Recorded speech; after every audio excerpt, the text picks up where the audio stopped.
champion Red I think Romero. this is it. Biglang nagpakulan ng Oh, flying wow. left head kick. Sa temple tumama eh, oh. Right at the Nayanig. temple. Si Kid Tornado. Oh, he asked for it. Glancing pa yun, ha? What Grabe. more kung talagang tinamaan niya ng solid. Hindi pa napuruhan yung dun sa kick. At dito medyo nag-double time si Red eh. I hope hindi lang napagod si Red doon sa Oo, explode niya isa na pa yun. ang dami niyang binato na suntok eh. Pero I think kung napagod man si Red, I'm sure mas pagod tong si Lee. Oo, kasi tinanggap niya Oo. lahat yun.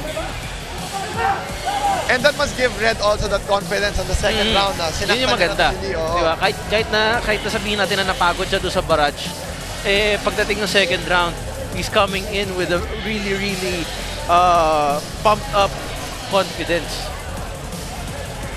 Red drop niya si Red. Tinuloy-tuloy niya, hindi siya tumigil.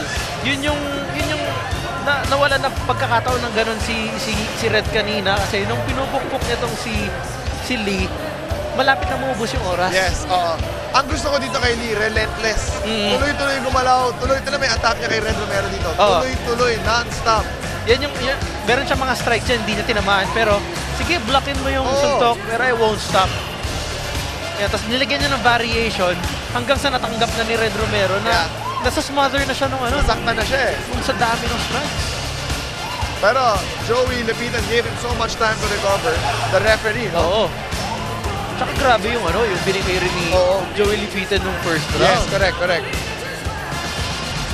This match for the URCC featherweight title, our winner by way of referee stoppage in the second round, the blue corner,